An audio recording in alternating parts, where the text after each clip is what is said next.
جب عشق سر چڑھ جاتا ہے تو انسان کسی کی نہیں سنتا، اس کی سوچنے کی صلاحیت معاف ہو جاتی ہے۔ لڑکا ہو یا لڑکی مرنے کو تیار ہو جاتے ہیں، مگر یہ نہیں سوچتے کہ عشق ایک وقتی جذبہ ہے۔ آج کل کے دور میں کورٹ میرج عام سی بات ہوتی جا رہی ہے۔ جو بھی کورٹ میرج کا سنتا ہے پہلے حیران ہوتا ہے، پھر کہتا ہے ہر کسی کی اپنی مرضی۔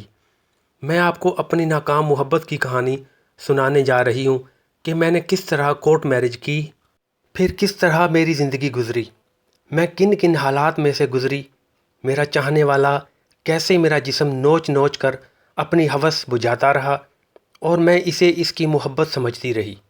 میرا نام فرا ہے۔ میرے گھر کی پچھلی گلی میں میری دوست سلمیٰ رہتی تھی۔ وہ بھی میری کلاس میٹ تھی۔ ہم کلاس میں ہمیشہ اول پوزیشن لیتے تھے۔ ہم دونوں کلاس نہم میں پڑھتی تھیں۔ میں بہت خوبصورت اور بہت ہی جلد باز تھی، جب کہ سلمیٰ اچھی قد و قامت، خوبصورت اور ٹھنڈی طبیعت کی لڑکی تھی۔ میرے خاندان کے لوگ میری شوخی اور خوبصورتی کی مثال دیتے تھے۔ اسکول ٹائم کے بعد کبھی کبھی میں سلمیٰ کے گھر چلی جاتی تو کبھی کبھی وہ میرے گھر آ جاتی۔ میرے ابو بینک میں افسر تھے اور ممی گھر سنبھالتی تھیں۔ میرا ایک بھائی تھا جو نوکری کرتا تھا۔ سلمیٰ کے ابو کی دکان تھی اور اس کے بھائی بھی پڑھتے تھے۔ سلمیٰ کی گلی میں ہی اس کا ایک کزن عامر رہتا تھا۔ وہ بہت ہی شوخ اور خوبصورت جوان تھا اور کالج میں پڑھتا تھا۔ میں نے اس کو دیکھا تھا مگر میں اس کے بارے میں نہیں جانتی تھی۔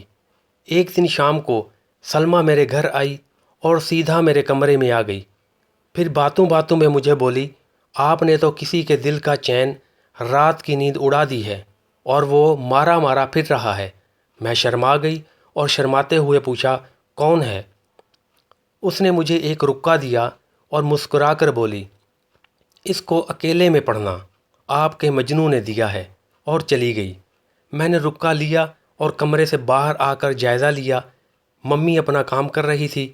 میں واپس کمرے میں آ گئی اور رکا کھولا تو اوپر لکھا تھا، سلام عشق عشق عشق فرا جی، جتنی آپ خوبصورت اور شوخ ہو اور جیسی آپ کی حرکتیں ہیں، کوئی بھی انسان آپ پر فدا ہوئے بغیر نہیں رہ سکتا۔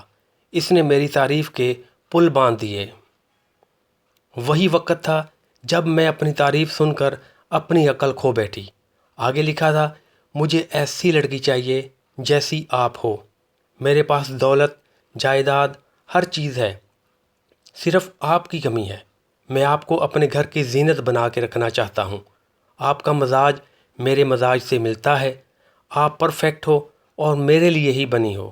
میں آپ کے لیے دنیا کا ہر مشکل کام کر سکتا ہوں۔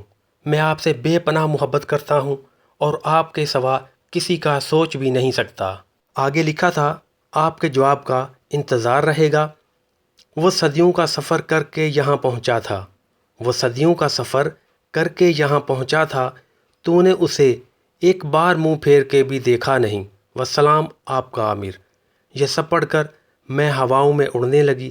ایک عجیب سی لذت، ایک عجیب سا مزہ مجھے آنے لگا۔ مجھے سمجھ نہیں آ رہی تھی کہ میں کیا کروں۔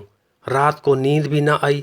صبح اسکول گئی اور سلمیٰ کو سب کچھ بتایا اور اس سے مشورہ مانگا، تو اس نے کہا کہ ایسے کرو کہ خط کا جواب دو اور اس کو ڈانٹ دو، پھر دیکھتے ہیں آگے کیا ہوتا ہے۔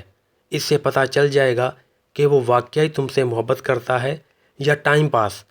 مجھے سلمیٰ کا مشورہ اچھا لگا۔ میں نے ہاف ٹائم میں بیٹھ کر خط کا جواب لکھا۔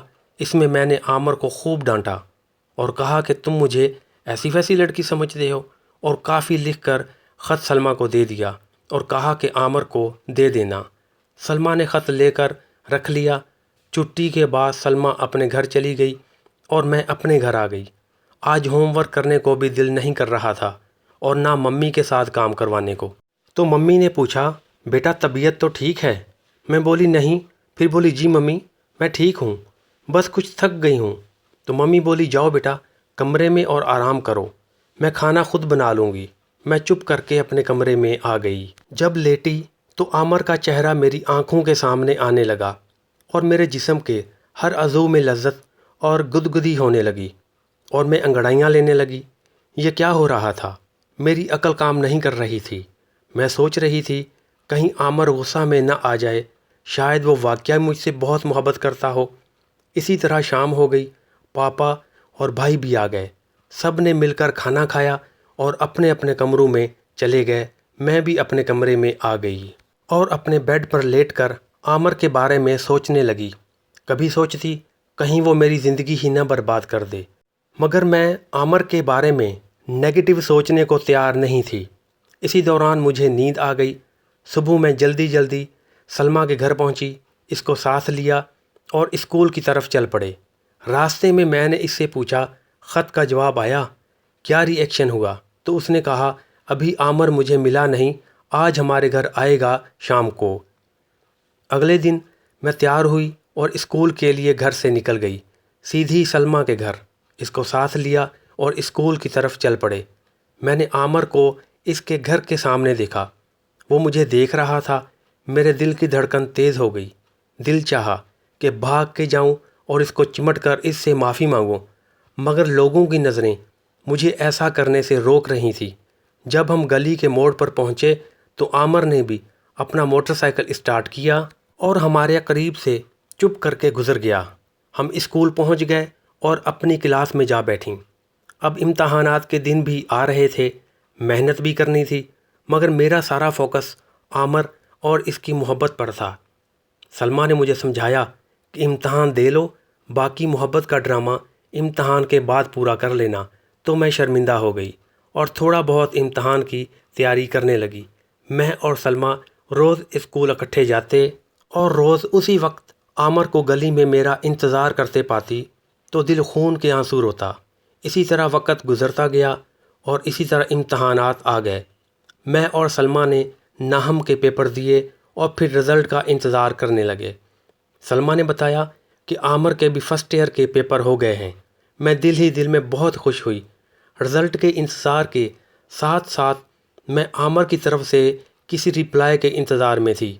پھر مجھے یاد آیا وہ کیوں رپلائی کرے گا، جب میں نے اس کو خط کے جواب میں ڈانٹ دیا تھا۔